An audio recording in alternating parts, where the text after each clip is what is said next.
What is up, everybody? Welcome back to the channel. My name is Filip Latocha, and today we're discussing my fractured fibula recovery updates, what's working, what may not be working, and just pretty much the progress before I'm kind of back to a point where we can train comfortably, at least via my own assessment, before I get like the MRI and we figure out what's going on. So before we get into it, make sure you like the video, subscribe to the channel. If you've already subscribed to the channel and watching this content, thanks so much. Love you guys a lot. If you're not subscribed to this channel and you don't plan on doing it, you better be careful because you're gonna get a Theragun somewhere if you don't. So anyways, let's begin.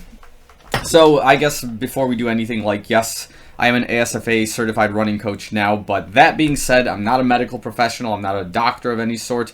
Take my advice with a grain of salt because there's no serious professional stuff on the medical side that I can provide, but from a running standpoint, I mean, you know, you pick and choose what you want. If you trust me, you do. If you don't, that's okay as well. So let's get into it, essentially. So basically, just to recap everyone, I am dealing with what is inconclusively right now a fractured fibula, because the first time I went to the doctor at an immediate care facility, they diagnosed me with, you know, a stress fracture, which they weren't very specific about. They never showed me the x-ray, and they put me in a cast. They gave me crutches, which, thanks for reminding myself now, I gotta go pay that medical bill. And basically, you know, they told me to just don't walk on it for, like, you know, the indefinite future, which was funny because I walked in there pretty okay. I left the medical facility without the crutches, like, you know, to get myself out of there. I just, like, walked out of there with a giant boot on my leg. And it was kind of just, like, depressing. I think you can probably watch that video. I was pretty depressed about it. But, you know, I was like, okay, fine, I just won't walk on it, then whatever.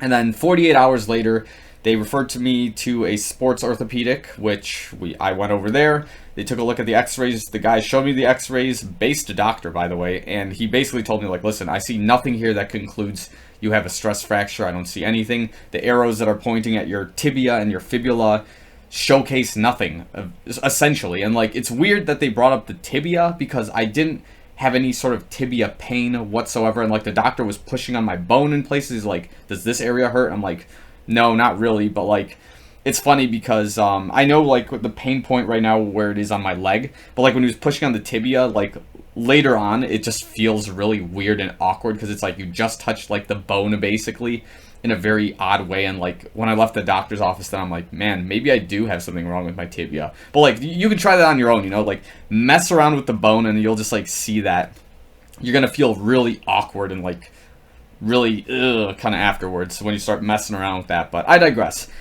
He did find, like, the pain point on my fibula, but again, nothing there concluded I had some kind of stress fracture. However, based on all the symptoms I see in terms of what's going on that side of the leg, there's, like, two possible conclusions. One, this is, like, you know, the fibula is essentially fractured, and the calcification, which is first done by, I'm trying to remember this now, when I broke my third metatarsal. It's like the blood all runs into the area where it's broken and creates, like, this kind of pod around the area where then, you know, blood flow starts, like, pushing calcium into those areas of the fracture, and then, you know, that area basically hardens and turns into a new calcium deposit, and that's why you have a stronger bone later. So I'm wondering if that's what's happening right now in the fibula, and the x-ray was not conclusive enough at the time because it was too early on in the stage to see that. And if I go for this MRI, like, the day after Thanksgiving, they're going to see that the calcification has begun, and they're going to assess me from that point, like whether I should be in a cast, or if they're going to be like, well, you know, if you're already running X amount of miles a week and this is already happening, you don't feel any pain, and the fibula is not a weight-bearing bone, just continue doing what you're doing and we'll assess you in, like, you know, a month or so. That is a possibility as well, I suppose. So, again, back to this point before I get into it, it's, I'm going to treat it right now as if it is a fractured fibula, but I'm going to play by the doctor's rules of if I can do a weight-bearing activity, just go for it, because the fibula is not inherently a weight-bearing bone. But in running, it's going to feel a little bit of impact, so you need to be careful, right? So here's the two things I'm doing right now. One is I have picked up running again. I did start If you follow me on Strava, I have been trying here and there to try some barefoot running to put more weight on the tibia rather than the fibula by basically having a natural, like, pronation rather than having the supination from a shoe.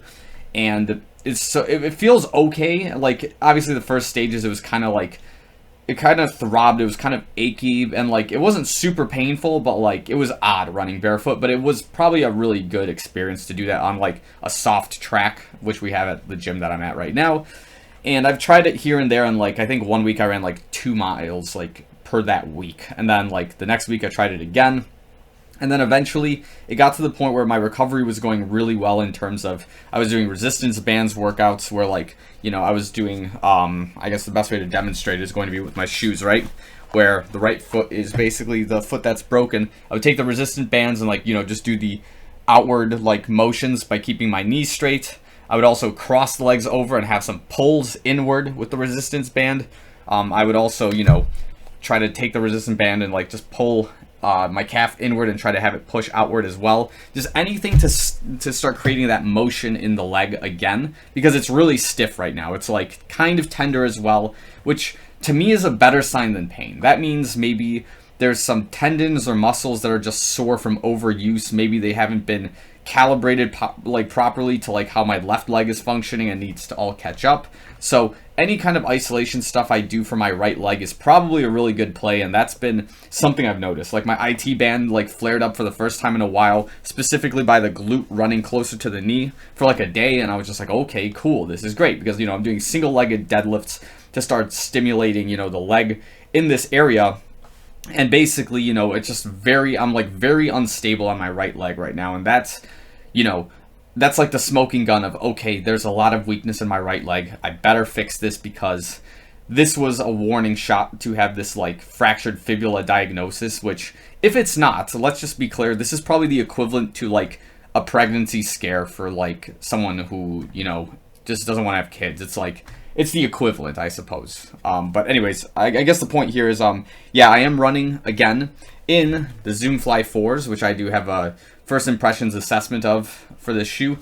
And yeah, I mean, I'm just playing it like really easy. So like I did some treadmill runs, and like it's kind of unstable for the most part. It is kind of, whenever my foot lands on the ground, it does kind of have a little bit of instability, and I feel like a little bit of soreness, tenderness, but it's not painful. So I continue with the runs. And of course, the ultimate challenge for me was going on a run outside. So I did that twice now where I have gone outside. The first time was like something short of a 5K. And again, once I'm moving, it's pretty good. But when I'm in this like stop, go kind of phase, having the right foot be like a little more dominant and try to push off is not very easy. And it almost feels like I have kind of like this Lionel Sanders running form, where the right leg is kind of just like inhibited just slightly and my left leg is kind of leading the charge. It's not like the strides are unstable. It's just very early on when I'm like starting to pick up from like a stop position. It's kind of, you know, it's kind of grudgy. It's kind of slow. So that's kind of one of the things I noticed. It's not like that right now as much. In fact, I am building up a lot more speed.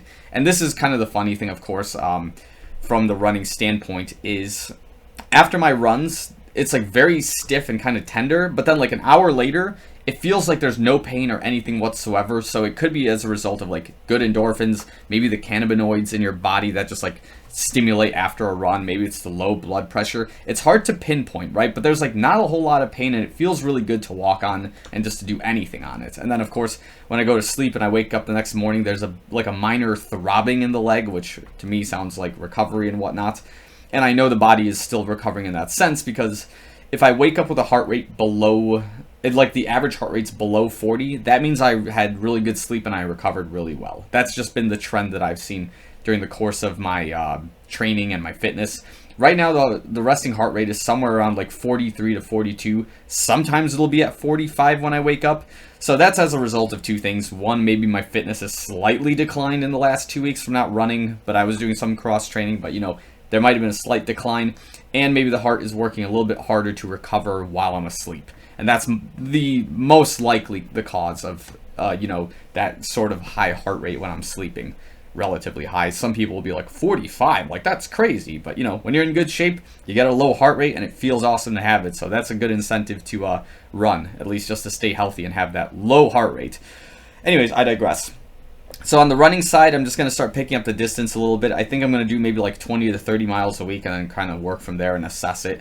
before I start running a 10K. And then, of course, I do have to assess if I'm going to run this turkey trot in a little bit over 2 weeks from now. I kind of really do, but again, it comes down to how the leg feels in 2 weeks. Because 2 weeks is a long time when it comes to recovery, so maybe I'll be in a condition where, like, I can finish the race comfortably, but not maybe, like, win the race. I'll have to make the goals kind of, I'll have to bring them down a little bit. So I'm not going to try to win this turkey trot. I don't think it's possible in 2 weeks' time with no threshold training at 5:30 pace. I digress.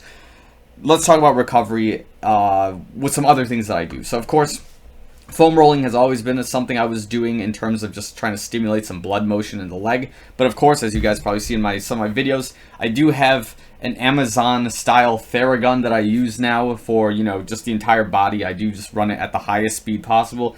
And just like that, the vibrations from this thing on, the legs and wherever is just awesome.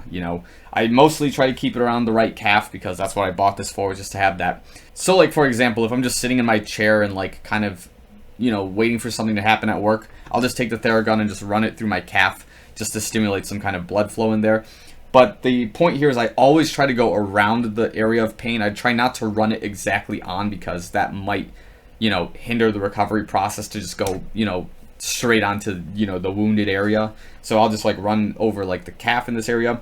And here's the dare for you. If you have one of these, I dare you to basically run it at the highest velocity on the inside of your calf. No context other than that. Just give it a try, see what happens. You know what I mean? So, and if you know, you already know.